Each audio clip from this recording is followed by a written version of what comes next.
Good morning, everybody. Welcome to the A320 Technical Refresher webinar hosted by the A320 Lounge. I'm Mark. I'm going to be your instructor for today and tomorrow. I'm going to be taking you through a vast majority of the systems in the A320.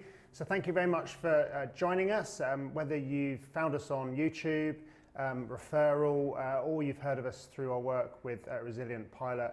Thank you for taking 2 days out of your schedule to join us, and hopefully the next 2 days will be interesting, informative, and fun. So we're going to take you through just a brief introduction about what we're going to be doing over the next 2 days. But firstly, I'd like to introduce the team to you. So I'm Mark. Been flying in and around Europe for over a decade now. The majority of the time spent on the A320, an aircraft that I'm pretty fond of. And we've got John, the producer, in the background, so he'll be handling all the technical bits. He'll also be answering any questions you may have and forwarding them on to me, and also helping me out at stages with some of the work we're going to be doing on our whiteboard.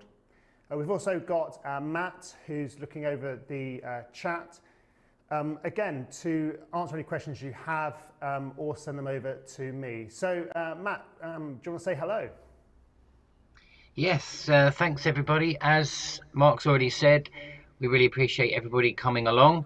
And if you've got any questions, stick them in the chat, either if you're listening on YouTube, you can put on the chat there, or if you are in the actual webinar software, stick your questions in there and I'll put them through to Mark. Mark will go through in a bit more detail exactly how to do this in a second. But if you want them to be anonymous, say you think that your question isn't one you want everyone to know, although make it clear there's no stupid questions in this. So we're happy for all your questions to come through. You can always send a direct message to one of us and we'll anonymize any questions if you so wish. But as I say, Mark's going to go through all of that. So just leaves me to say thank you very much. I'll be here the next 2 days running all the chat, sending stuff through. So we hope you enjoy it, and I'll hand you back to Mark. Brill. Thanks, Matt. And yeah, just to reiterate, there are no stupid questions. We've got quite a breadth of experience today. Captains with tens of thousands of hours to brand new cadets. So everything is tailored for you. So if you want to look at anything in particular, we have any questions, please ask, because then we can really focus on items that you think are of importance. So we're going to start off today just by setting the scene. I'll talk to you about what we're going to be going over the next 2 days, and then we'll start our first module very shortly. So John, if you can send me over to our slides. So welcome to the A320 Technical Refresher course. Well, what are we going to be doing, or what are you going to be doing over the next 2 days? So today we look at sort of 6 chapters, really 4 bits, 4 ATAs from the FCOM. We're going to start off with indicating and recording systems, and really this is just a nice, easy introduction. We want to make sure that everybody's singing from the same hymn sheet, i.e. we know that some people haven't flown for a while, upwards to a year in some cases, and so we just want to refamiliarize you with the flight deck, talk a bit about how screens work, what noises and sounds we're getting, and how information is displayed to us, just so we can re-establish that sort of understanding about what the A320 flight deck looks like. It's also going to be our introduction to you of the sim, so we'll be able to, you'll see how I can interact with it, and we can press buttons, turn systems off and on, etc. Again, this is completely interactive, so if you have any questions or you want to see a system shown practically, then please send those through to John and Matthew, and we can in real time manipulate the simulator. It is very accurate, so we want to sort of introduce that to you as well. Once we've done indicating recording systems, that will start at about 9:40, and it takes just under an hour. We'll then give you a break. We like breaks to be at least 10 minutes, in some cases 20, just to give you a chance to go and have a cup of tea or coffee or water, and have a bit of downtime so you can start to absorb that information. Then after the break, we're going to go into the electrical system. That will start at 10:45, and all these times are, local rather than UTC. Then we're going to spend an hour on that and swap over to hydraulics, 11:45, and we'll finish that just before 1 o'clock UK local time, before giving you an hour for lunch. Everything starts off at 2 o'clock, and then we're going to spend the afternoon basically doing the flight controls and protection section of the FCOM. So my promise to you is that you're going to be able to throw away your FCOM by the end of today, especially for that chapter. So we're going to look at flight controls, how everything is powered, how it's controlled. Then we're going to be applying that practically and looking at flight phases, and finally finishing on protection, so the famous the laws of the Airbus series. And then we're going to finish off with fire protection. It's been requested, and so it's a nice brief, just a reminder. It's not too long of a chapter, and we'll be finishing today by 5:30. So tomorrow we're going to look at air, basically, is the theme in the morning. So power plant APU we're going to start with at 9:30 UK local time. And then we're going to move on to pneumatics at 11, air conditioning, pressurization. And basically we're just going to be tracking air as it enters the engine, then gets siphoned off to use for the pneumatics, then gets siphoned off again for the air conditioning system, and finally, ultimately, is used for pressurization and then allowed out of the outflow valve. Again, we'll give you a nice hour for lunch, and at 2 o'clock we'll move on to avionics ventilation. Again, that's been requested and is an often misunderstood topic, so we're just going to spend a little bit of time going through that, and then we'll finish off with fuel, landing gear, and auto flight, which we've made extremely practical. Majority of it is in the sim, and we'll be able to go through flight modes, etc. Brill. So how is this course set up? Well, it's a technical review of the 320 series systems for experienced pilots. So we assume that you have some kind of knowledge, and obviously you've done a type rating course, whether that was 10, 15, 20 years ago, or just a few months ago. But we will be building up things from first principles in some cases to give you a solid foundation, use those building blocks, and also enable you to logically think through systems so that you can figure out things for yourselves, and that's the aim of the game from today's course. We're going to refresh systems used frequently, hopefully give it an interesting new spin on things, and we're also going to reintroduce systems that really haven't been thought of since you've done your type rating. A good example is the fuel system within the engine. Has lots of implications, things like the hydromechanical system, fuel return valves, fuel pumps, etc., which we just don't think of in normal day-to-day use of 320, but are quite interesting and of course deepen our understanding. So we want to reintroduce those systems that are often forgotten. And again, just to reiterate, we can spend as much time on individual topics as you like. We don't have to cover everything, and if you'd like me to concentrate on any particular item, just message us and we can do that. And we really want to tailor the course for those of you who've signed up for the 2 days as much as possible. So, structure.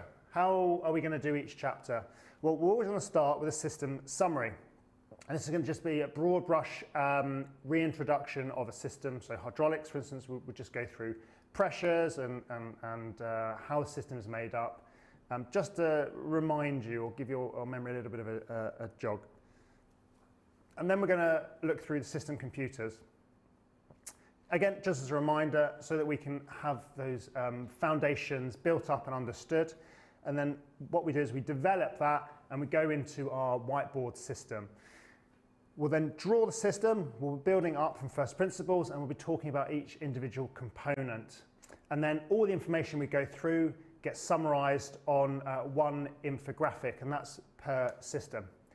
Now, John is going to send that over to those of you who signed up for the 2 days imminently, so you'll have it available right from the get-go, so you can follow through with me and write any notes and etc. you want on it. But for those of you who dialed into YouTube and you'd like to have a little bit of a preview, John's going to fire it up now. And so these are sort of things we're going to be building up from first principles bit by bit, and then this pack will get sent out to everybody to take away. And there's one for each of the 2 days. So in total, you'll get around, I think it's 13 or 14 individual infographics for each system. Hopefully means you can just throw that FCOM in the bin. We'll then have a little review just to make sure that we've covered everything that's of importance. And as Matt and I have already said, ask questions. So please, if you've got any thoughts, there's no such thing as a stupid question. And often those little niggling issues or misunderstandings actually can lead to some really good discussion on points that just deepen your understanding of a system.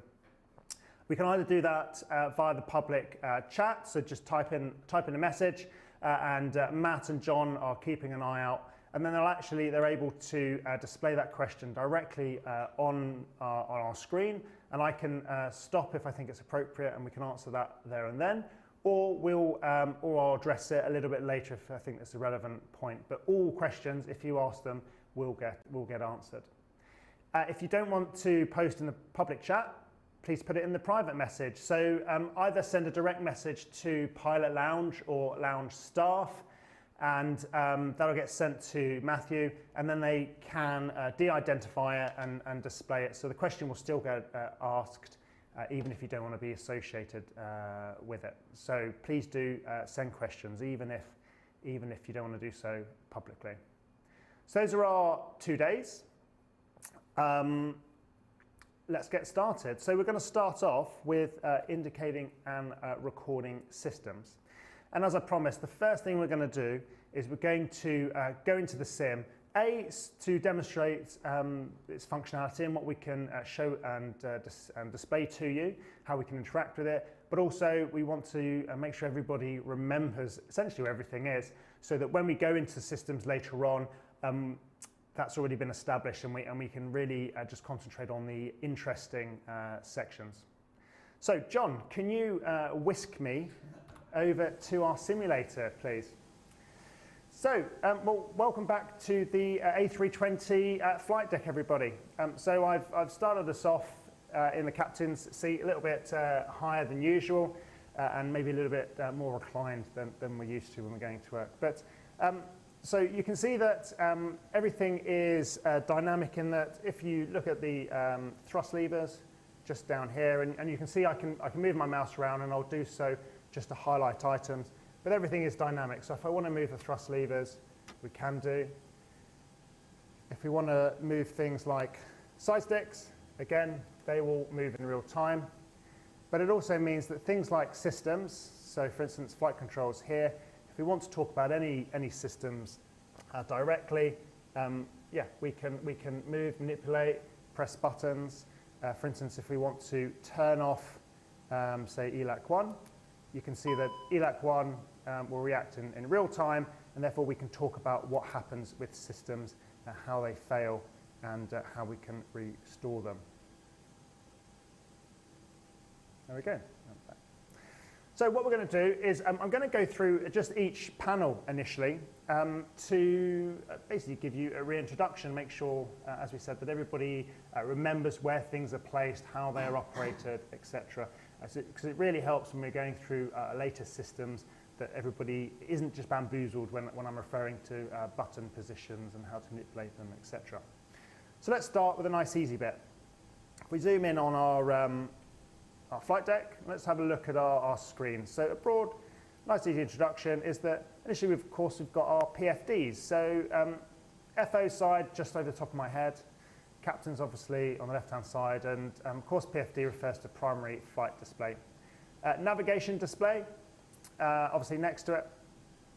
And then in the center screens, we've got our EWD, which is our engine warning display, and our SD, our systems display. Sometimes the two screens are referred to as the upper and the lower DU. FCOM refers to them as the EWD and the SD. Off to the left, for the captain's side, we've got our essentially our controls to dim and enlighten the screens. We've also got a PFD and ND transfer. So when we talk about screens in a little bit, when we go into a bit more detail, if you need to swap them over, the transfer button for the PFD and ND is just over here. Of course, useful if you've had an actual screen failure, a DU failure, and you would temporarily like to re-refer to the ND. Right, so if we move into the center screen, we've got our EWD and our SD. Well, what else have we got? Well, of course, we've got our ISIS, our Integrated Standby Instrument System, taking raw data inputs from our air data, our static and pitot ports on the outside of the aircraft, without interference from the ADRs, and showing us obviously our airspeed, altitude, etc., and also inputs from the IRs to give us attitude information. Just to the side of that, we've got our train on ND, so this is really our train awareness display. Unfortunately, we don't cover that system over the 2 days, and there's just too much to go into. But if we want to have terrain displayed on our ND, then of course we can click it, and then it will give us a terrain display based on the database that has been loaded into the aircraft. If we want to turn it off, train on ND comes off. But of course, if we do activate the GPWS system, the ground proximity warning system, it will turn on automatically if it wants to make you aware of terrain, or even telling you to pull up, obviously, if we've generated a warning.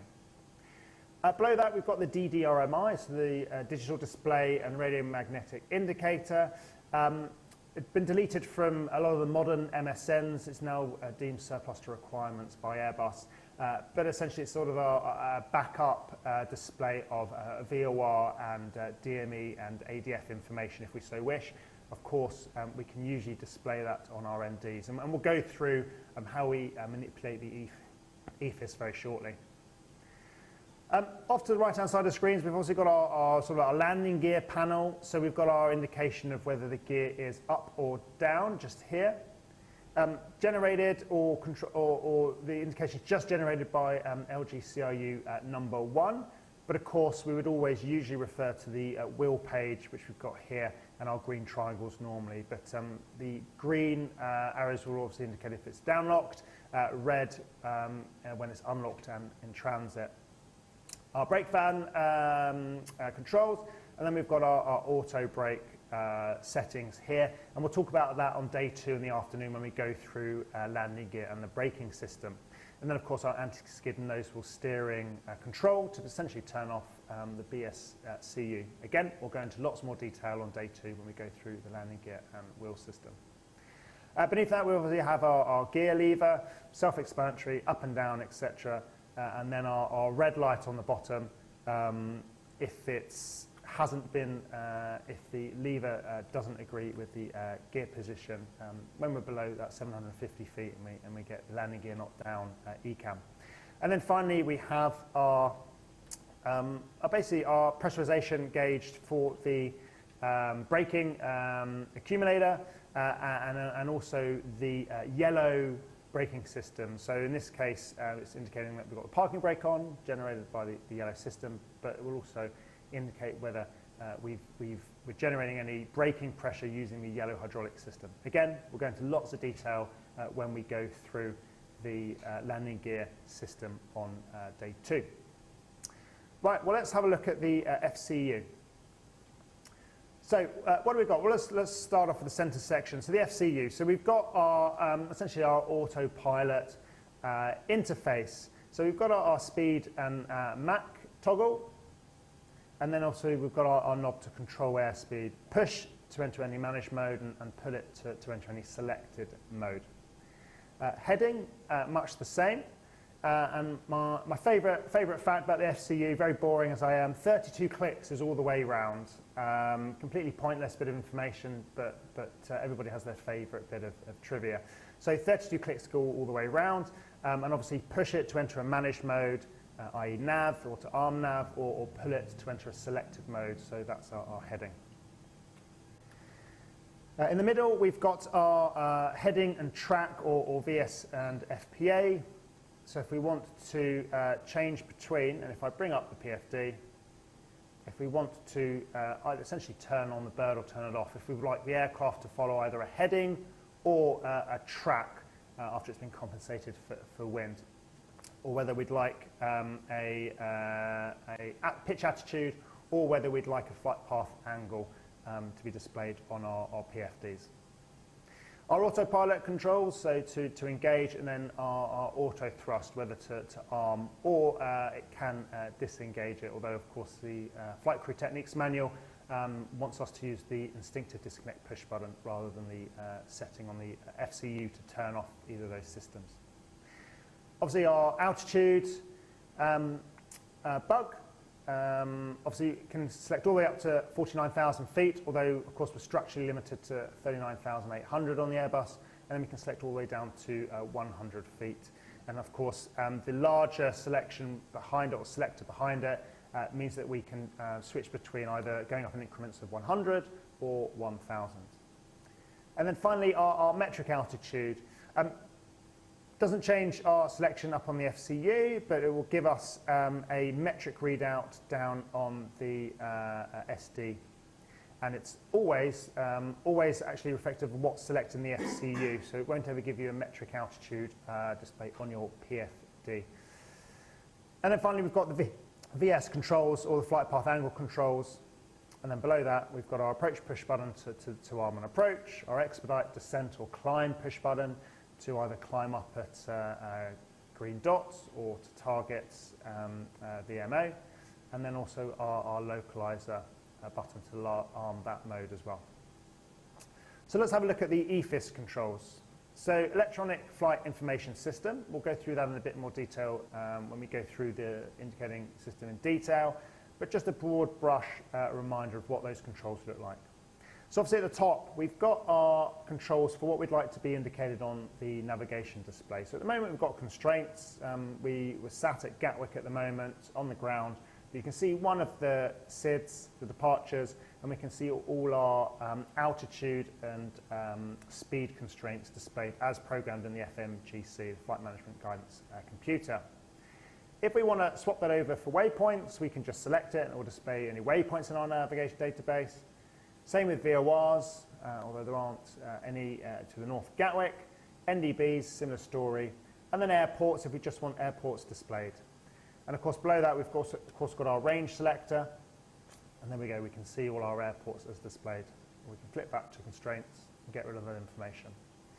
Of course, at the moment, we've got it on ARC. And we can change it around to a plan mode. And this is how we'd obviously go through and program FMGC and cross-check that the data that we've seen in the McDo is correct, or seems correct. A nav display giving us a picture behind the aircraft as well as in front. And then of course we've got our rows. So if we'd like to track a radial and have the information displayed to us in a traditional sense, then we've got the rows VOR and the LS, so for the RLS information. And of course it will usually pull that information from the FMGC depending on whether the RLS has been automatically programmed, because that's the approach we've been selected, or whether we've used the radio nav aids section of the FMGC to program in something manually. Again, I realise I'll be teaching a lot of you to suck eggs, but because we've got such a breadth of experience today, we just want to make sure that everybody, no matter how long they've been out of the flight deck, is remembering everything and is starting from the same point. So obviously we've got our pressure setting. We can of course switch between inches of mercury or hectopascals, depending on which bit of the world we're flying in. And then obviously we can either keep in hectopascals as we are here, or if we'd like to switch to a standard pressure setting, we can pull that knob towards us and swap it over. And then below that, we've got our flight director to turn off or on that system. And as always, guys, as every TRE has told you, FMA, FMA, FMA. So whatever's on the top FCU section is always the rumour. Whatever's on your PFD is the truth. So even if we turn off this button, don't believe it. Always have a look at your PFD. So we've seen here that because I've turned it off myself, we end up with FD1 disappearing, or 1FD. If we turn it back on, it comes back in. Of course, if that system has failed, either we have an FMGC failure, FMGC number 2 will pop over and give us guidance on the captain's side, and we'll end up with 2 FD2. Something we'll look at when we go into auto flight, again at the end of day 2. And then, of course, we've got the LS push button, just so we can display our ILS information and associated DME if it is co-located for that approach. So, chrono, just start the timer. We've got side stick priority lights to tell you, A, whether your colleague has pressed his priority push button and held it down, and then also the green arrow to tell you if your colleague is still manipulating their side stick even when you've taken priority. And then to the left and right hand side of that, we've got our master warning and master caution push buttons. So QH rotary switch, 32 clicks to go around. I don't know, actually. So the FCU, for altitude and heading, 32 clicks. That's my bit of useless information. I promise you won't get any more. For the QNH rotary switch, I don't know. I don't know. If you can go away and find out for me, I'll add that to my bucket of useless information. Bill. So we've got a master warning and a master caution lights, so the push button switches. So we can use those to generally cancel an oral warning or caution and turn off those attention getter lights. But that's not always the case. And what we're going to do is we're going to use this as an introduction to our poll question system. So John, if you can display our first poll question, please. So whilst John does that, so let's introduce this system to you. So generally at points during the tech presentation, I'm going to make sure that you're paying attention by firing questions at you. And we've got our poll question system. So what we'll do is that it will always be introduced in the following form. And then on our webinar system, you'll be able to vote for an answer.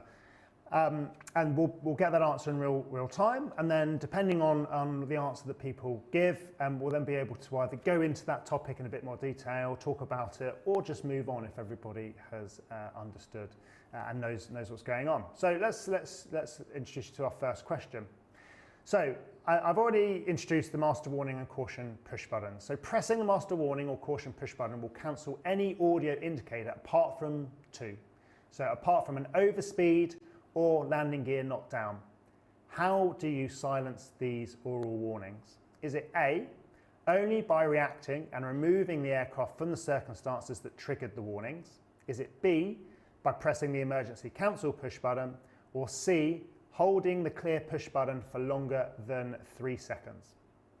So pressing the master warning or caution push button will cancel any audio indicator apart from overspeed or landing gear not down. So if we've generated those 2 ECAM warnings, it's going to generate a CRC, continuous repetitive chime. No matter how much we push that emergency, warning, the ECAM warning push button, the sounds won't stop.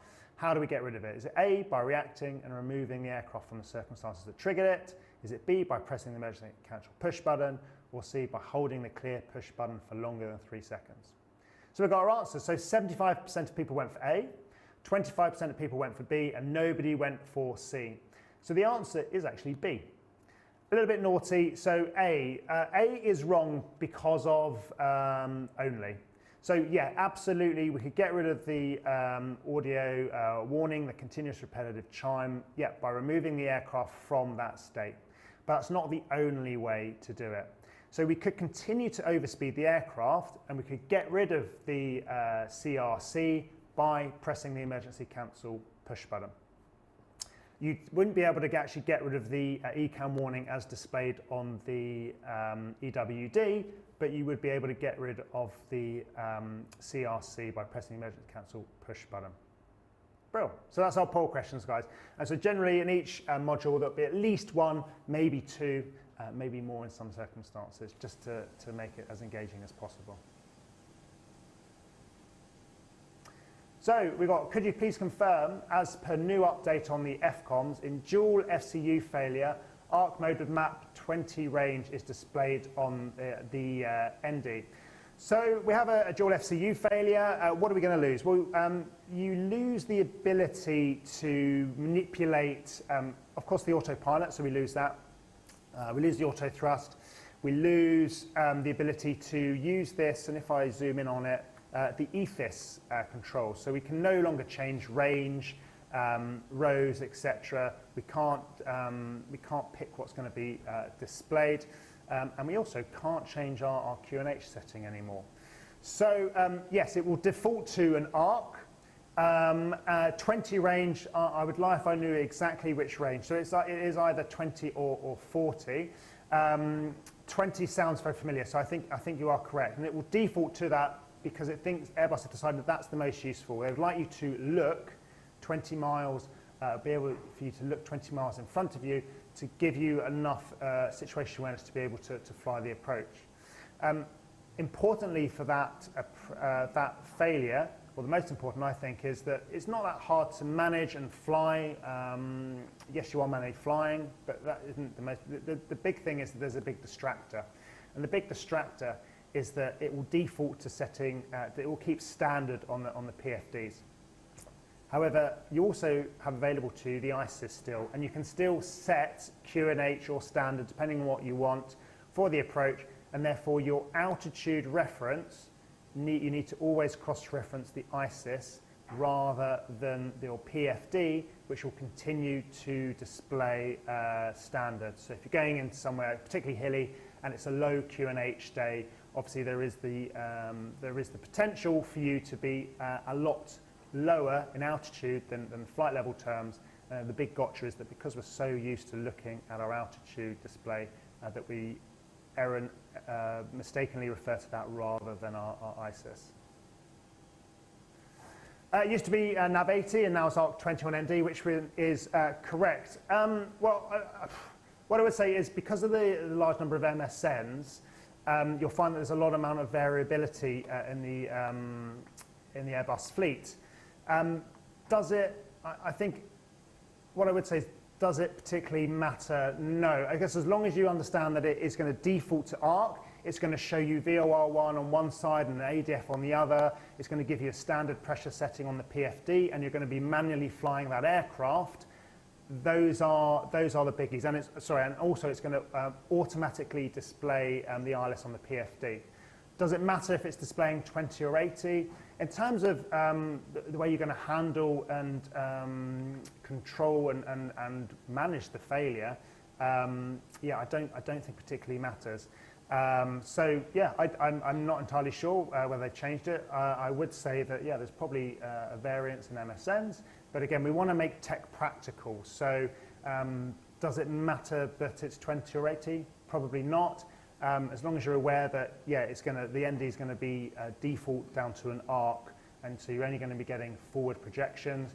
That you're going to all the nav aids are going to be essentially displayed. So you're going to have an ILS forced on PFD1, and PFD2. You're going to have a VOR and an ADF on the ND, and the pressure setting is going to be forced to standard on both PFDs. But you've still got the ISIS, so how can we manage that? And that's I guess for the FCU 1 and 2 fault, that's a really important bit rather than the range. But yeah, so I don't know, and if it is an update, then yeah, I'm not sure whether it will affect all MSNs or just a few. Perfect. So the team in the background, Matt and John have looked, and yeah, so different MSNs have different defaults. So 80 in some cases, 20 in others, but in all cases, there's always ARCs. So yeah, as with always with A320, as the systems are updated and changed, yeah, you'll get quite a lot of variances or variety in some of the subtler system settings. Hopefully that answers your question. Bit of a long-winded, but again, it's a nice way of looking at a system, be able to go off a little bit of a tangent. So where did we get to? We looked at the FCU. We were looking, and we had our first poll question. So let's have a look at our overhead panel. So if I wish to go up there, let's go through these systems. Again, just as a reminder. So we're going to start with the left-hand side, and I'll zoom in as much as possible so that you guys can get a really good look. So I'm not going to go through everything. Some things are not very interesting. Wiper controls, etc. We've obviously got our cabin call buttons, so forward or aft, and obviously our emergency call. Obviously, it will also flash at us and give us 3 chimes if the cabin have emergency called us using their interphones. We've got our oxygen system, obviously our guarded mask man on. Just a light that's telling us whether the system is on or not. And obviously our crew supply, whether they want to turn it off or on. So let's have a think about colours. So I've just turned off the crew supply, and you'll know that it will show us off in white. Well, what does that mean? Airbus have colour-coded all of our buttons. So white is an abnormal push-button position. So as we know, Airbus like all our buttons to be dark. We like a dark overhead panel to know that everything is operating as it should be normally for crews. If something is white, it means that that's an abnormal push-button selection. Makes sense? Crew supply shouldn't be off, and therefore it's white and has an off label. If we go up to the cockpit data recorder, we've got another colour. So the sim doesn't want to behave, but we'll go through blue and greens in a bit. So we've got our GPWS systems here. Once again, if it's off, it's an abnormal push button selection, so it will be in white. Above that, we've got our emergency elect panel, and we'll be referring to this when we go through the electrical system.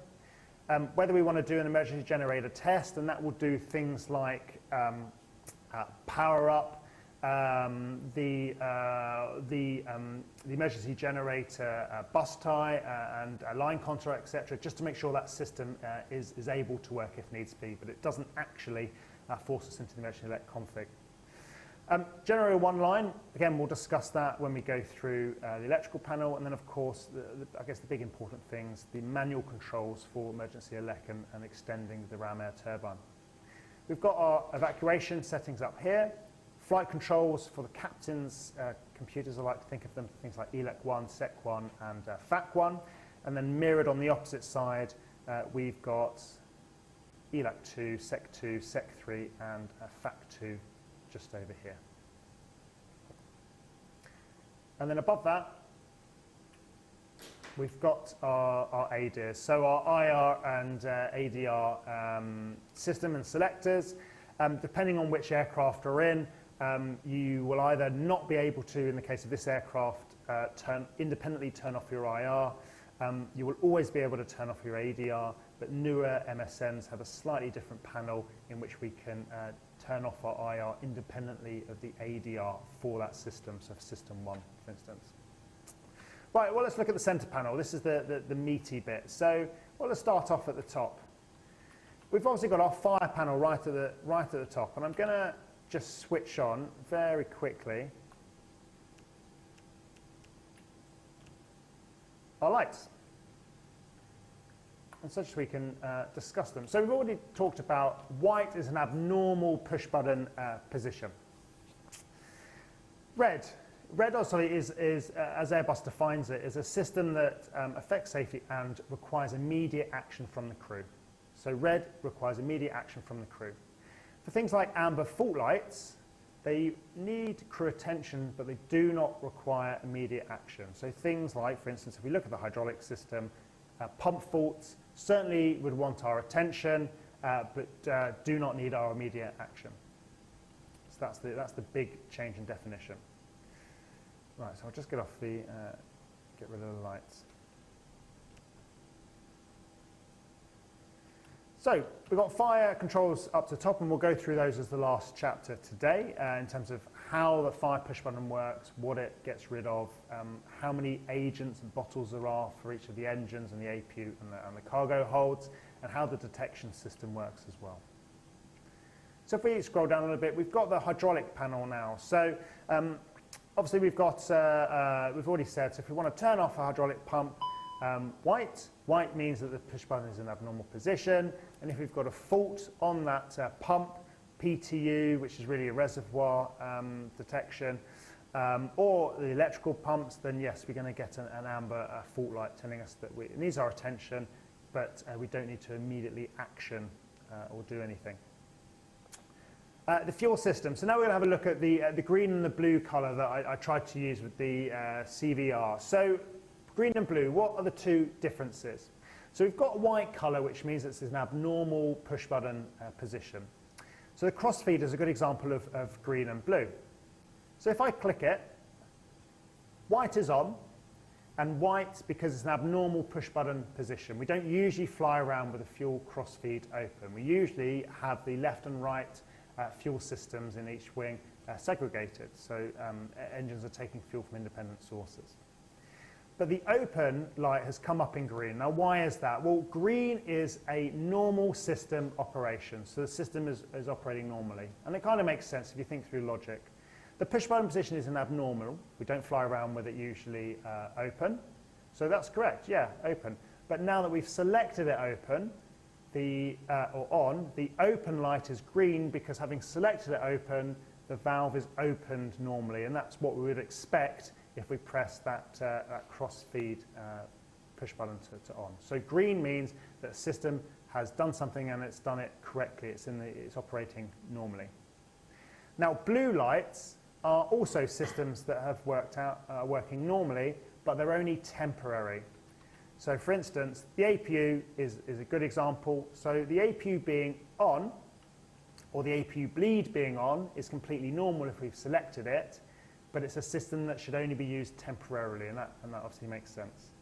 Another good example would be our anti-ice. If we turn on our engine anti-ice push buttons, they're on, the valves will open, and therefore they're operating completely normally, but they're a system that should only be used temporarily. So I've got half the question. So as you said, fault light doesn't require immediate attention, but what if you lose yellow hydraulic leak with the P2 running? Would you not? Would you? Well, it's in terms of Airbus hierarchy, when I say that it doesn't require immediate action, please don't think I mean that you've got plenty of time to go and have another coffee, discuss it at length, etc., etc. But it's not something that is affecting safety directly now, i.e. like a fire would, or a dual hydraulic fault, etc., that needs you to do something immediately. And also, our overhead panel is separate to our ECAM system, and we'll discuss that a little bit when we go through ECAM in probably about 20 to 30 minutes. Just because a fault light is amber doesn't mean that it's associated ECAM. In the case of a dual hydraulic failure, you would, if it was due to fluid loss, you would just have an amber fault light on the PTU and also the the generator push buttons, but your ECAM would be level 3 and red because it does require your immediate attention. So just because the overhead push buttons aren't red doesn't mean that a combination of failures isn't going to generate a level 3 ECAM. Hopefully that elaborates it. Brilliant. So what did it say? So blue is normal system but temporary. Engine anti-ice, wing anti-ice, things like the engine manual start. If you select it on, then it should turn on and it's completely normal system operation, but it is meant to be temporary. Brilliant. So let's close the crossfeed. So so fuel, obviously we've got the crossfeed. We've got our fuel pumps, and we'll go through the fuel system on day 2. Again, we'll go through the system, manipulate it, play around with the fuel pumps, etc., and be able to have a little bit of discussion about how the system works. The electric panel we'll have a look at in about an hour when we go through, or an hour and a half when we go through the electrical system. But of course, we've essentially got our generator push buttons there and our IDG, our external sources, be them external power or APU, bus tie buttons, and then things like the AC essential feed, our batteries, etc. And once again, just to reiterate, if it's an abnormal push button position, it's going to be white. So below that, air conditioning. We've obviously got our the switches or the rotary selectors that we use to manipulate either pack flow, so the amount of air going through the system, what low, normal and high means we'll go through tomorrow, and then also our temperature or our trim air valves, or really our selection for the air conditioning system controllers, what temperature we're telling that we want. PAPs, obviously, once again, white for an abnormal system position, or blue if the system is selected and it's operating normally, but it's just a temporary selection. And obviously, of course, if we want to turn off the APU bleed, because we don't generally fly around with it, the push button goes clear. And then just below that, controls for our anti-ice systems, our probe and window heat. So once again, on, because it's normal, we've selected on, it's perfectly normal for it to be on, but it's a temporary selection. Our cabin pressure, and we'll look at that on day 2. And then our lights, which we generally, we won't be addressing over the next 2 days, and our external lights as well. And then just a broad brush for the right-hand side. Not to be forgotten, we've got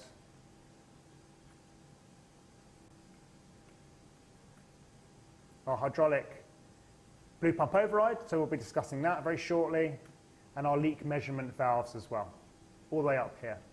Out of reach because you generally wouldn't be using those or selecting those in air, certainly not the leak measurement valves. We've got audio control panel number 3 up here and radio management panel 3, again, hidden away to the top of the right-hand overhead panel.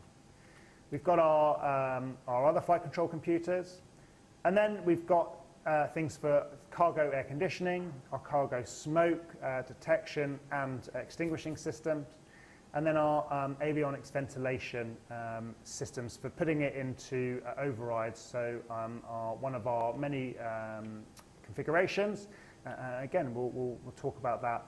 Everything seems to be on the latter half of day 2. Well, so now let's have a look. That's the overhead panel. Hopefully it's triggered a few memories. Now let's have a look at our pedestal. So it's just a broad brush, and what I really want to concentrate on initially is going to be this center section, so our ECAM control panel.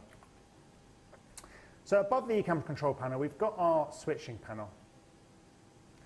So what is this for? Well, we're going to look at the DMCs and so on and build up that system very shortly, but let's have a really brief summary of what each of those buttons do.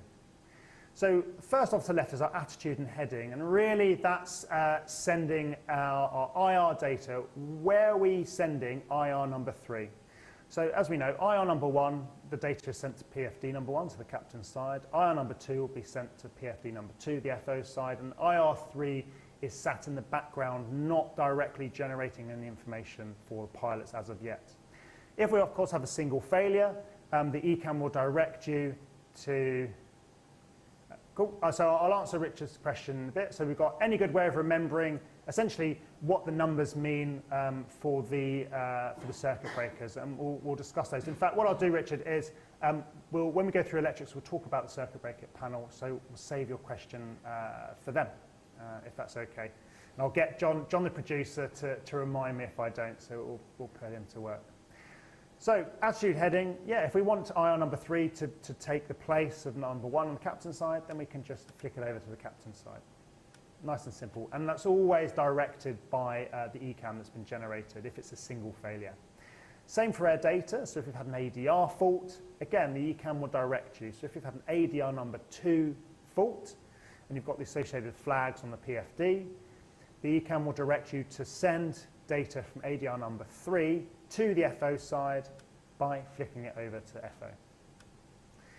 DMC, well, we're going to talk about our display management computers, what each of them do. We've obviously got 3, but using the same logic, number 3 is in standby, and we can use this rotary selector to send that information from that system to either the captain's screens or the FO screens.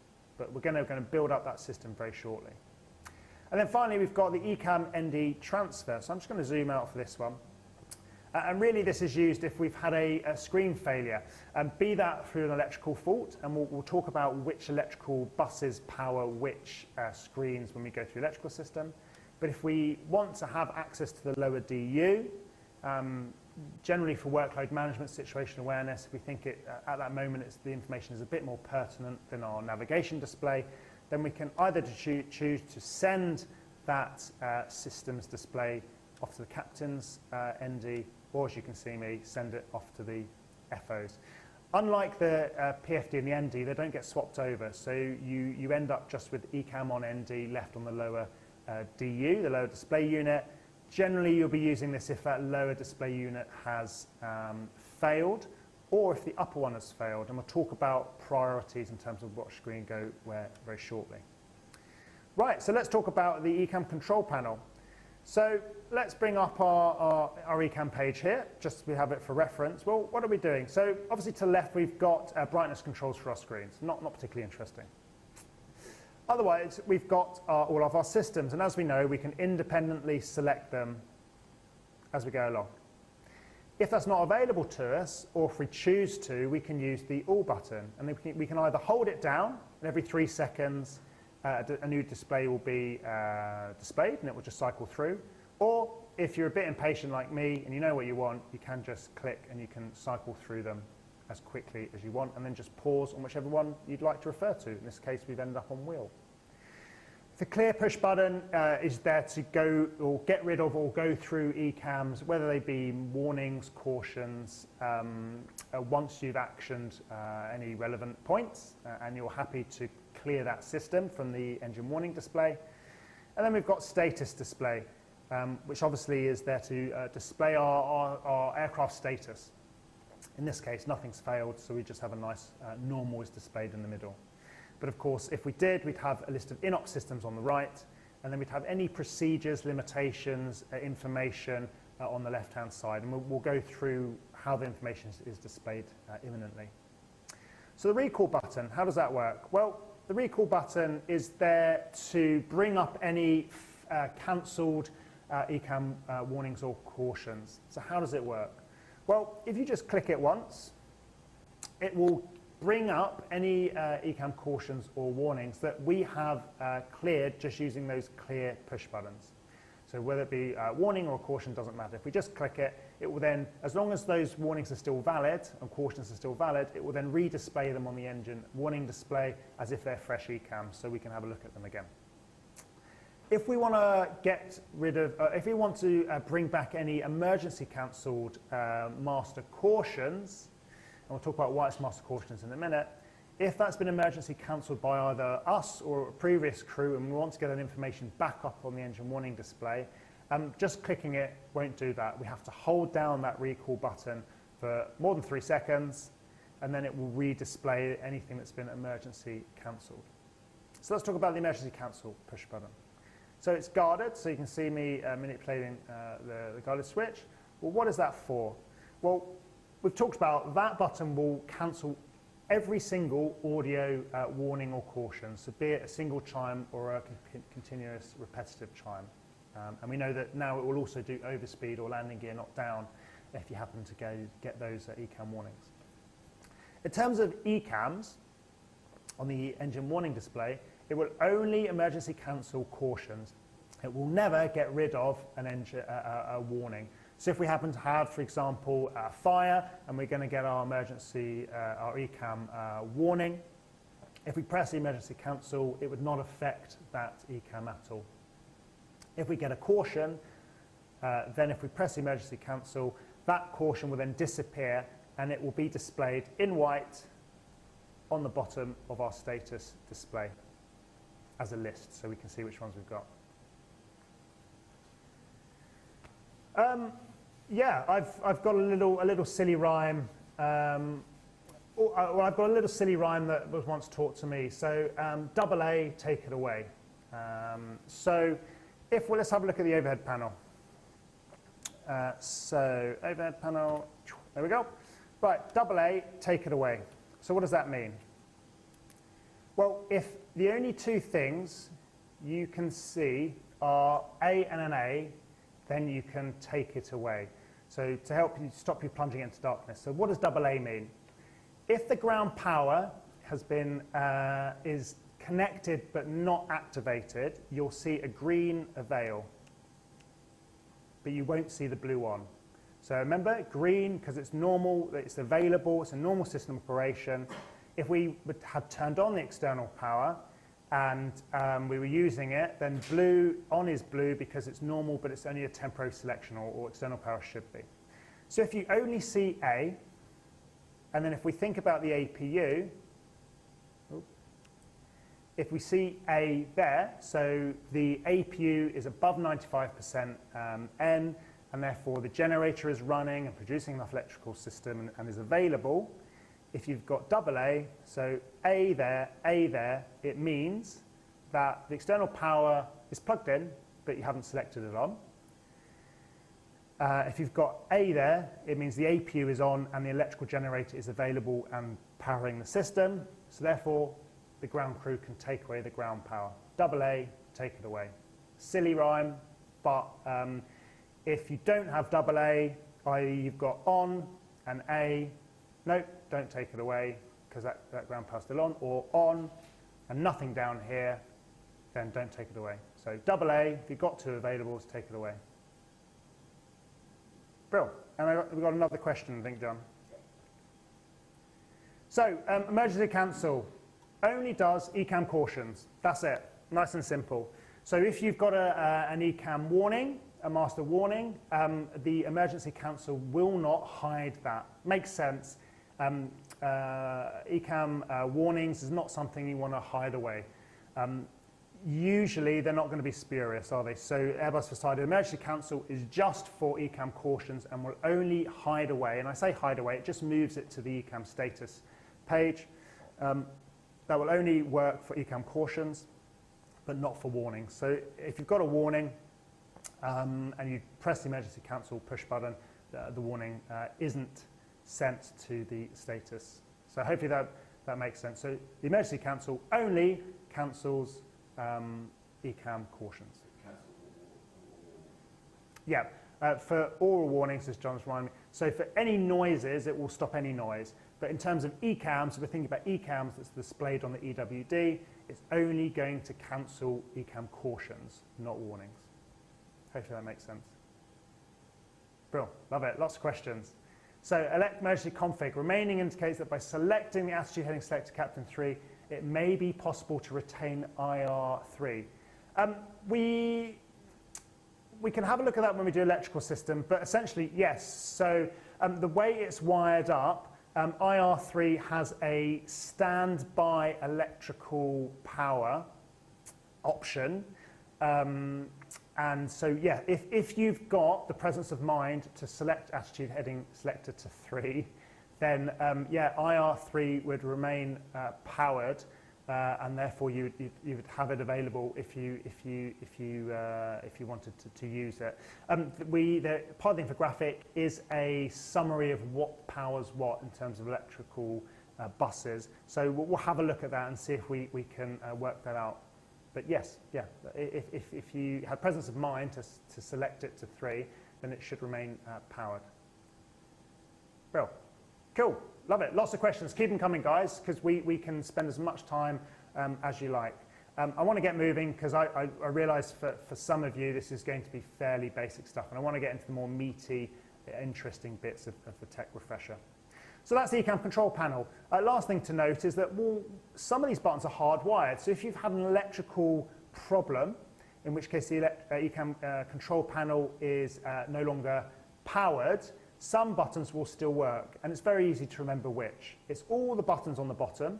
So clear, status, recall, and clear. The all button and the emergency cancel. So all the buttons along the bottom and all, and then the emergency cancel. So those are hardwired into the aircraft systems. Makes sense, even if we've lost the ECAM control panel, we still want to be able to clear any ECAMs. We still would like to be able to see the aircraft status. We want to be able to do some kind of recall if needs be. We'd like to see the systems pages, but even though we can't individually select them, we can just use the all button to cycle through them to get to this page we want. And then the emergency cancel is a nice extra in case we have any spurious or ECAMs that we don't want to continuously trigger. So hardwired, all the ones on the bottom, little L for all, and then the only sort of outlier is emergency cancel. Right, let's finish off the pedestal. We have our two MCDUs, multifunction control and display units, and then behind those are the FMGCs. we've got our two radio management panels. So number 1, number 2 on the F side, and then we've already had a look at number 3 on the overhead. We've got our audio control panels, number 1 for the captain, number 2 for the FO, and number 3 on the overhead as a standby. Usually it's selected to data if you're using something like an ACARS system. Below that, we've got our more floodlight controls. We've got our weather radar controls. May differ on your aircraft. There are a couple of types available at the moment. And then as we come across, we'll go down the FO side. We've got our transponder. Someone set it to 7500 today for some reason. And then in the center, we've got obviously our engine controls. We're going to be playing with those when we do our power plant, so right at the beginning of day 2. And then we've obviously got our ground spoilers and our spoiler controls. So you can see I can manipulate those. So when we do flight controls, we'll be able to see how they work. And then we've also got our flap lever. Once again, you can see me manipulating, so we can do everything in real time if you want to have a look at anything. Rudder trim settings. Again, we'll go through those when we do flight controls. And then, of course, parking brake, which obviously is set at the moment. Brill. So that's our introduction to the flight deck. Very broad brush. We've had lots of questions, so that's good. Keep them coming, guys. So let's go back to the. So why has Airbus put 2 clear buttons and all the other buttons only once? I don't know. Ease of use, rather than maybe reaching over to a clear button on the other side. Maybe they deemed it. If you have a problem, it's a button you're going to be using more than others, so it may just be ergonomics. So it may have been easier to have separate clear buttons for the captain and the FO. But other than that, yeah, I don't know why. Probably ergonomics would be my best guess. So John, let's go to the our slides, please. So let's just summarise everything we've gone over. So colours is what I wanted to. No, I didn't just want to introduce you back into flight deck. I wanted to concentrate on colours because that's usually something again that we learn in our type rating and then we forget. But there is a logic behind them. So green is for any system that is normal operation. So we used the cross feed, and when it was open, it open was displayed in green because we've selected it to be open and it's open. So that makes sense. Blue is a normal operation of a system that's used temporarily, and that was everything from the APU on light to the engine anti-ice, wing anti-ice, etc. Amber, failure that the flight crew should be aware of but doesn't need immediate action. So once again, don't confuse this with which level ECAM we've got, but it is a system in that if it fails on its own, it doesn't need your immediate attention, whereas red is a failure that does require immediate attention. And this example has got our RAT and our emergency generator has a fault. White, obviously abnormal push button position. And the one I didn't show you was our 2 dots. So if each button has an upper section and a lower section, Airbus, when they go out and they buy all these buttons, they go and order tens of thousands from whichever manufacturer produces them. And of course, if you're a manufacturer, you're just going to want to make one design. So all the buttons have an upper and a lower section. If that upper section isn't used, so for in this instance, cabin fans, there's no fault light associated with it. There's no open or alt or whatever. So if that section is not used, they just put 2 little white dots, purely because all the buttons have an upper and a lower, and Airbus therefore had to make sure that you knew that the light wasn't burnt out, but actually that section of the button isn't used, and that's why we've got those 2 little dots. So cabin fans can be turned off, but other than that, there's no information to tell you about, so that's why we've got our 2 dots. Right, we're going to talk about our EWD. Well, what's interesting? Well, I just want to really highlight the different sections. So we know that we've got our upper section, which is going to be all our engine information. I won't go into any more detail. Obviously, this is for a CFM56. We've got N1s, EGTs, and N2s. And then below, we've got our ECAM and our memo sections. So this is where we're going to have information about any ECAMs. So in this case, we've got a few primary faults. And then we've got our secondary faults will live over here. And we'll talk about those very shortly. And then in the middle, we've got our advisory. So if you ever have an advisory popped up, that's going to be a system that's gone out of limits, but is not out of limits enough to generate a warning or a caution, but the system would like to advise us of it. This is where the advisory therefore sits. Right, well, what about our status page? Again, there are color codes. So the important thing to note is that there are different sections, and different sections are always separated by a little block. So in this case, the max speed is the limitation section. The second section is known as the approach section, and then this third one is just information. Blue is stuff for you to do. So blue are procedures or limitations or something that you need to be aware of and do. So in this case, you need to make sure that the max speed is 250 knots or 0.85 in this case.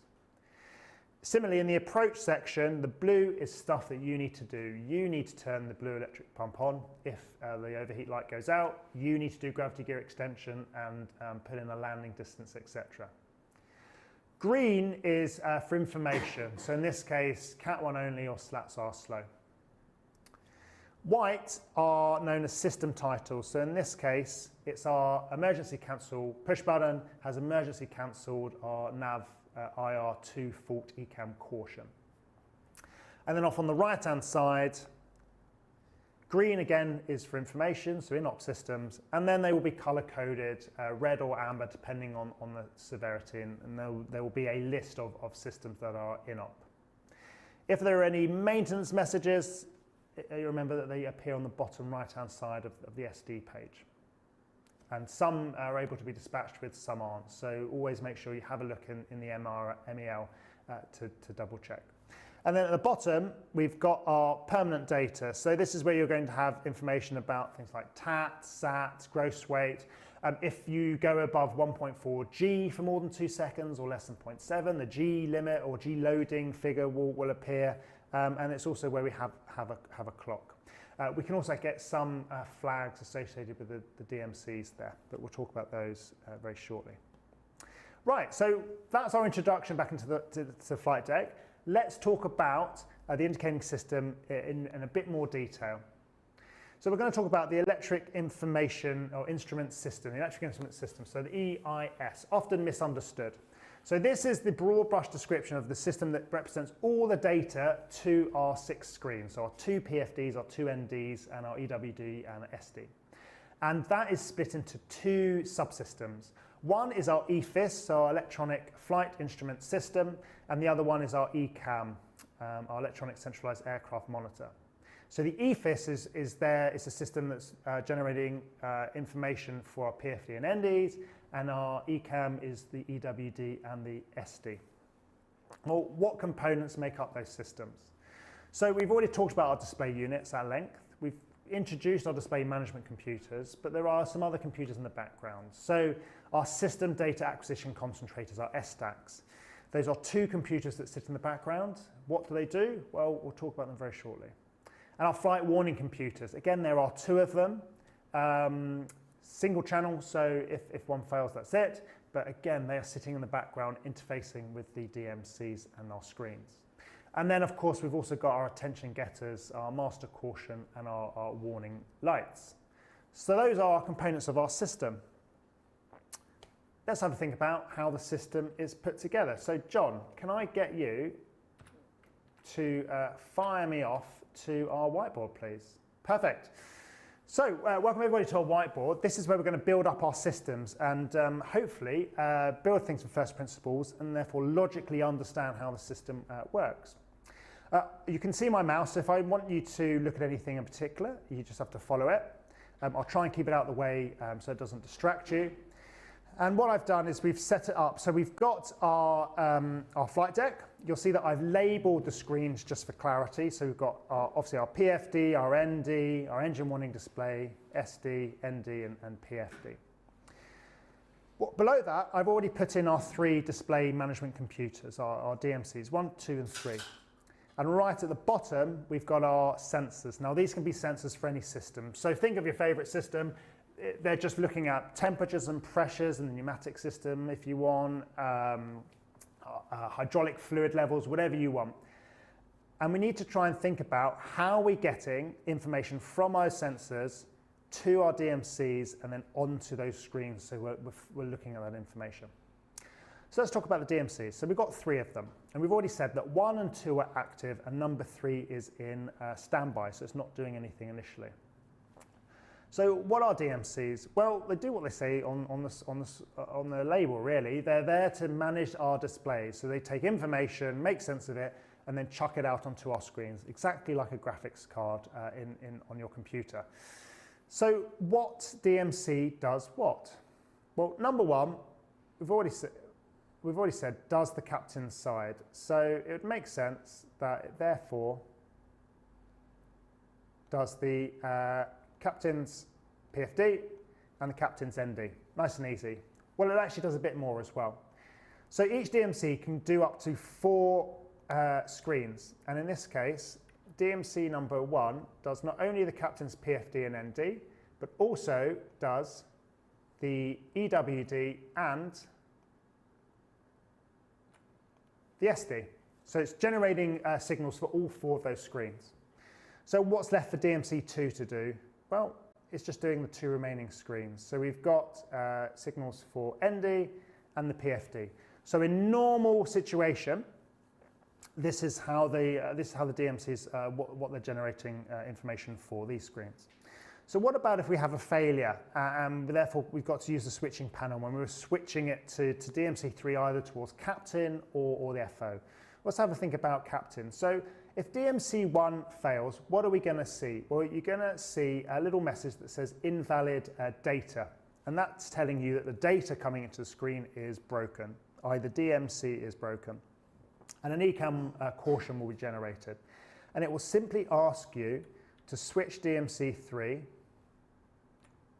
to captain. And all that then does is DMC3 takes the position or the role of DMC1. And although DMC1 is faulty, and we'll just cross it out to make it absolutely clear, DMC3 then takes that role and everything continues as normal. If we'd selected DMC3 over to FO, all that would have happened is I would have just swapped the DMC2 arrows over to DMC3. Of course, we have a dual failure. Unfortunately, DMC2 can't take over everything, but as I said, it can take over 4 screens. So DMC2 would be able to continue to do the FO side, but it could also do the EWD and the SD. But you'd lose the captain's screens because each of the DMCs can only control up to 4 screens at once. Right, so let's swap that back. And let's build up the system. So we've already said, so DMC1 is doing the captain's side and the SD, and DMC2 is doing the FO's PFD and ND. So how are we getting information from the sensors to the DMCs? Well, Airbus calls any information from the sensors as parameters. So the parameters can be anything, temperature, pressure, whatever you like. So the sensors are sending that information over to, initially, our system data acquisition concentrators. And these are the computers that are making sense of that information. What do I want to display, how much, etc.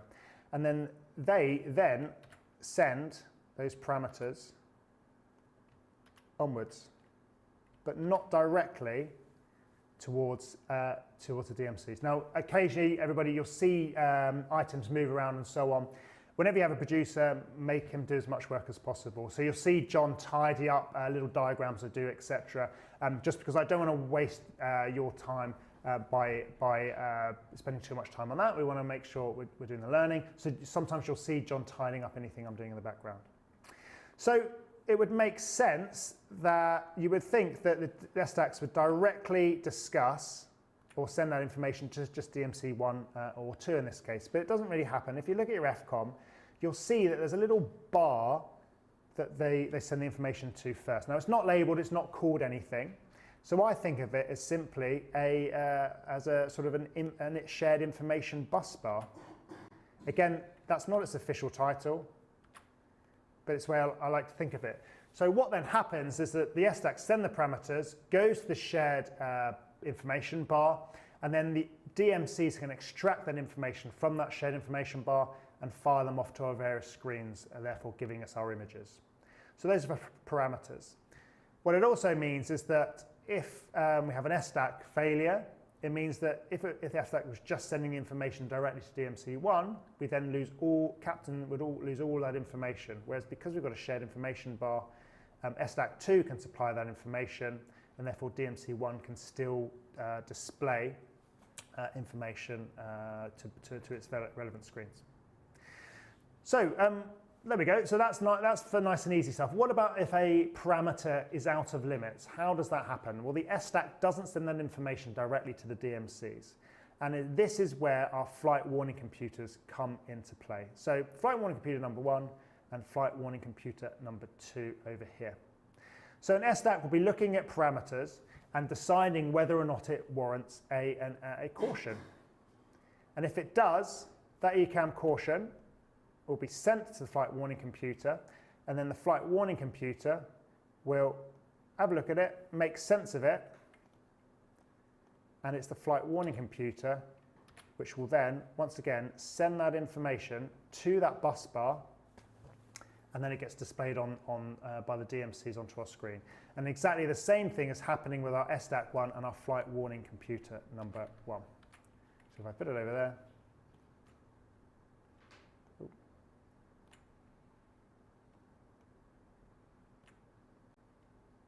so the SDAC will be looking at parameters.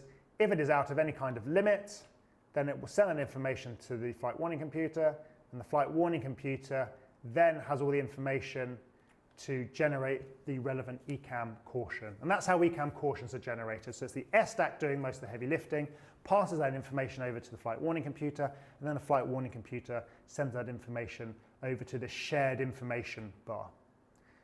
Right, so what about if it goes beyond a caution and it warrants some kind of warning? Well, this is the point at which the sensors and the flight warning computers actually start working directly. So the flight warning computers will also be looking at the sensors and looking at any parameters.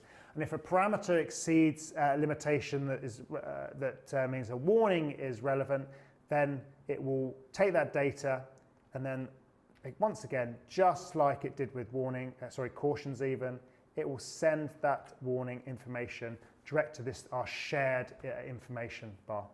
And as we did for number 2, exactly the same thing is happening for the warnings over on the other side for flight warning computer number 1. And then once again, the flight warning computer will make sense of it and send it over to our shared information bar. Well, so there we go. So that's how information has been sent around our system. Now the flight warning computers are not only generating ECAMs just for our displays, they're also doing a few other things. So in the spirit of Blue Peter, here's one I made earlier.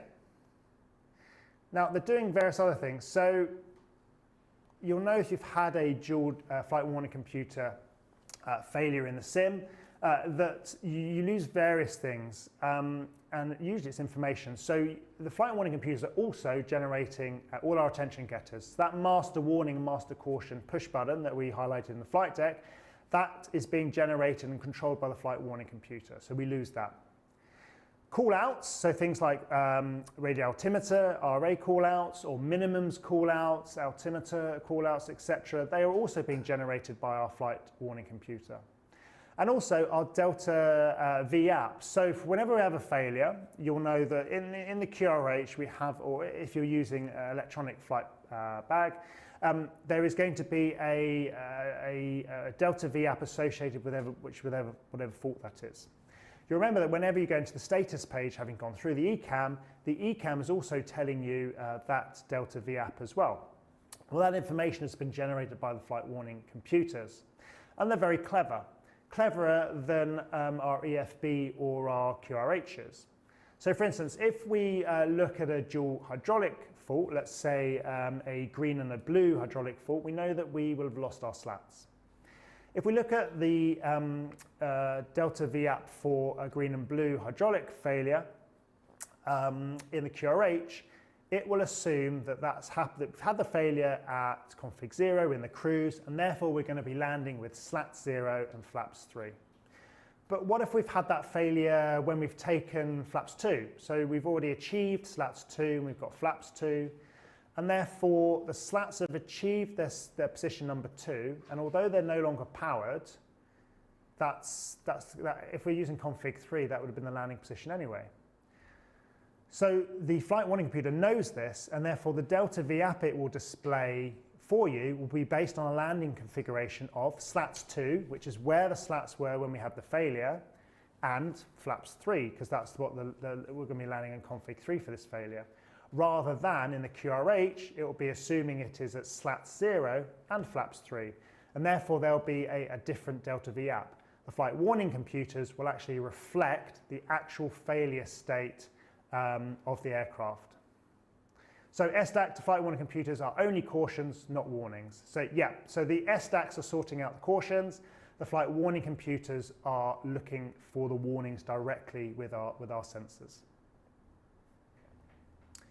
Well, so let's join up just to make it really clear. So flight warning computers, and let's draw a nice arrow, make it red. And then we'll ask John to tidy it up for us. So John, if I do one over here as well, if you could tidy those up for us. Brill, easy peasy. So that's our indicating system, apart from 4 independent sensors that do things a little bit differently. So I'm just going to drag them in. Again, here's one I made earlier. So there are 4 systems that Airbus have decided are so important that they don't want to risk us losing information about those systems if we have any kind of problems with the SDACs or the flight warning computers. And those are the LGCRU, so the landing gear control and interface unit, i.e. is the gear up or down. It's the FQI, the fuel quantity indicator, i.e. how much fuel do we have. The FADEC, so what is the engine doing, what are our L1s, what is our fuel flow, etc. And our FCDC, our flight control data concentrator. Or what are the flight control computers doing, and where are our flight controls, where are they positioned, are they extended, retracted, etc. So is the gear up or down, how much fuel we got, what are the engines doing, and what are the flight controls doing. Those 4 systems are deemed to be so important that they bypass the flight warning computers and the sensors, and the SDACs, and they send their information directly to this shared information bar. So even if we were to have a complete failure of all flight warning computers and SDACs, etc., as unlikely as that would be, we would still be able to get information about those 4 systems. So let's have a think about failure cases. What happens? Well, we've already talked about what happens if we lose our DMCs. We can use our switching panel, and DMC3 essentially takes the place of DMC1 or 2. Well, what if we lose our SDACs? Let's start off with SDACs. So we lose SDAC1, what happens? Well, not a lot really. We'll get an ECAM just for crew awareness, but there's no actions to go along with it. And we don't lose any information on our system because SDAC2 is still able to send any of those parameters up to that shared information bar, as I call it, and both DMC1 and 2 in this case can take the information and display it on our screens. Flight warning computer number 1 can still liaise with our sensors and therefore generate ECAM warnings or cautions, but doesn't matter because even flight warning computer number 2 can still liaise with SDAC number 2 completely normally. So we don't lose anything at all, and that's why the ECAM caution for an SDAC fault is purely that. There's no actions associated with it. Well, what about if we have a really bad day and we have a dual SDAC failure? What do we lose? Well, let's think about it logically, go through our diagram. If we look at the sensors, we're obviously going to lose the parameters. So there's no route for the parameters to be transmitted to our information bar. And so if you were to look at some of the system pages, let's go for the bleed page, for example, suddenly, whereas we had temperatures and pressures before, suddenly those would all be crossed out in amber because there's no information being sent to that shared information bar. But what do we have? Well, we've still got our flight warning computer and our warnings up here. And the FCOM and therefore you'd assume that, okay, well, the only thing we're going to have left is our ECAM warnings. Well, the FCOM is typically vague.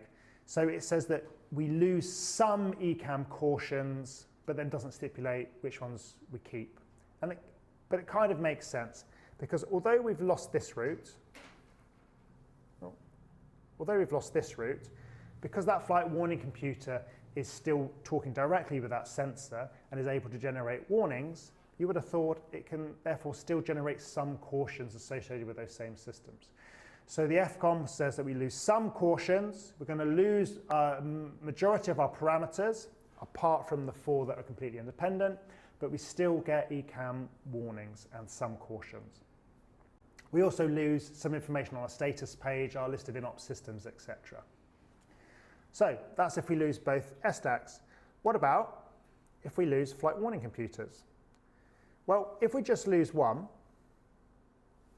again, exactly the same thing and logic as, that we had with our SDACs, flight warning computer number 1 is still able to look at those sensors, they're the same sensors, and we've just lost a bit of redundancy, but we can still have all our warning and our cautions and our attention getters, etc.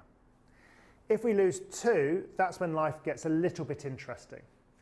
So information from our sensors is still able to go to our SDACs and then this shared information bar. So we've still, all our ECAM pages will still have all our information available to us. Great. However, for any caution or warning state, even if the SDAC picks up that information, it's got nothing to pass it to anymore. So no warnings or cautions are generated at all. We also lose, of course, all our attention getters, our callouts, and our Delta VAP. So what do we have left to us? Well, we've got the pilots. So we then have to be more vigilant, because remember that the overhead panel, all those fault lights are generated independently from this ECAM system, an EFIS system. So for example, the bleed monitoring computer for the pneumatic system is actually sending fault light information directly to the overhead panel independently of the information it's also sending to the SDACs and the flight warning computers. So we still are able to look at our sensor data and our parameters, and if we think something is a little bit odd or out of limits, we can look up to the overhead panel and there should be an independent fault light if that system is indeed faulty. And again, if there's any doubt, we still have available to us FCOMs, etc., that we can go and have a look. Because even if it is faulty, we won't have the associated ECAM procedure, and we're going to have to look that up independently. Well, so that's our indicating system. We talked about, so in the infographic, you'll see information about DMC faults, and I'll just drag this in over here. So if we have a DMC fault, you'll just see invalid data will be displayed on the screen. So it means the screen is absolutely fine, but the data coming in is faulty. If we have a DU fault, so the actual screen is faulty, you'll see that it will either have an F or it will say invalid display unit on the screen. And that lets you know that the DMC is fine, but it's actually the display that is faulty. Some of the older CRTs would also have a line going across the screen to let you know that it is faulty. The DMCs can also look at inputs and cross-check, and they will highlight any faults or discrepancies. And it will look at attitude, altitude, and heading data. And if the output from DMC 1 and 2 are different, it will then generate, again, another a message. So in this case, check attitude. And this will be if the attitude information differs by 5 degrees. Heading's the same. If they differ from 5 degrees, you'll get the same message. And if it's a altitude, it's if they differ by 250 feet or 500 feet, depending on whether you've got QNH or standard pressure setting. So the DMCs are comparing their outputs, and if they differ by a certain amount, then again you get a caution message pop up on the screen, sometimes an associated ECAM caution as well, to get you to compare and hopefully be able to cross-check which one may be in error. So could you continue to flight with an SD1 and 2 fault? Well, it's a level 2 caution as far as I'm aware. It's inhibited in some stages of flight, if I remember as well. So it's as always, it's up to the pilot. So it's a caution. It doesn't need immediate action because it's something that can be discussed. And certainly it would definitely depend on your circumstance. So would you want to continue for another 6 hours without any parameters from systems and so on? So yeah, it will depend on the circumstances, but it wouldn't immediately affect the way the aircraft flies. It'd still be a normal law. It would still handle completely normally. Systems, as long as they don't fail, and it is fairly rare that they do fail, would still operate completely normally. And remember, we've still got all that information. We still know what the gear's doing. We still know what the FQI is doing. We still know what the FADEC and all the flight controls are doing. So again, I can't answer yes or no because it just depends on the situation. If you're doing a nice short flight, then a nice domestic, then why not? Depends where you're going as well. Brilliant. So that's our indicating system. Hopefully a nice summary. And it's in your infographics. All that information is there for you to go through at your leisure. So John, let's finish off today's chapter. Let's go back to our presentation. There we go. So what we're going to do now is we're just going to summarize some of the things I sort of touched on. We're going to look at ECAMs, the types, what they generate, and then we're going to have just a reminder of flight phases, and then we'll send everybody off to the break. So what I've got here is I've got a table. It's called ECAM classification, and I'm just going to go over the 3 levels of ECAM plus advisory, and what you see in ECAM and visual, and what you hear, and any other pertinent information. So whenever we have an ECAM generated, we know that's one of 3 levels, and they're going to be prioritized. So if you've got a 1 and a 2 and a 3 level, number 3 is always going to be top of or pushed to the top of that engine warning display. A level 3 will be a master warning. The ECAM will be displayed in red. In this instance, it's a green and yellow hydraulic fault. And visually, we're going to have the ECAM. We're going to get our attention getter, so in this case, the master warning light, which we know that we can cancel the noise by pressing that push button. But we can't use the emergency cancel push button to get rid of the ECAM. And the SD page, whatever system it's associated with, so in this case hydraulics, it will immediately flash up so you can see what's failed. Orally, we're going to get that continuous repetitive chime, again, which we can either get rid of by using the ECAM control panel or our master warning push button. So just below that, we've got level 2. So this is an ECAM caution, this time in amber. But we still get the same visual cues. So we're going to get an ECAM, we're going to get our attention getter, this time the caution light, and also the SD page for the affected system displays. Orally, we only have a single chime at this point. If the failure doesn't warrant that, it's known as a level 1. So in this case, an AirPack 1 reg fault, which is usually associated with flow or temperatures within the pack. We don't get an attention getter. You do get an ECAM, so an ECAM will be displayed on the engine warning display, but the SD page of the affected system is not displayed, and you don't hear anything at all. So it's one of those faults that you see out the corner of your eye, you see it on the engine warning display, and if you're me, you think, how long's that been there for? Because as Airbus have said, it doesn't need your immediate it needs your attention, but doesn't need any immediate actions. So certainly you're not jeopardizing the safety of the aircraft by not noticing or reacting to it straight away. And then right at the bottom of the hierarchy, we've got advisories. So we know we've got the ADV, which was in the bottom of the engine warning display, where the ECAM information is. And this time visually, the SD of the affected system does immediately pop up, and whichever parameter is affected will pulse in green to get your attention. If we've lost the SD page for whatever reason, the ECAM control panel that we were going through in the sim is fairly clever, and that light for that system page will pulse. And so when you then select it and the page pops up on whatever screen is available to you, again, the parameter will be pulsing in green. So there we go. So those are our 4 levels of ECAM. Well, what do they actually look like? So I've got the bottom of the EWD here. Let's have a look. So auto flight, autopilot off. That's known as an independent failure. So an independent failure is one in which that affects only that system. It has no onward implications. It's isolated system failure. A primary system fault would be something like this DC essential bus fault. It's of a lower level, so it's just a level 2 rather than the autopilot being a level 3, but it's a primary failure because it has implications for cabin pressure system, hydraulic system, flight controls, etc. So it has affected more systems than just the hydraulic failure itself, and therefore is known as a primary failure. And then finally, we've got secondary failure, which is always going to be associated with secondary failure, which is always going to be associated with a primary failure.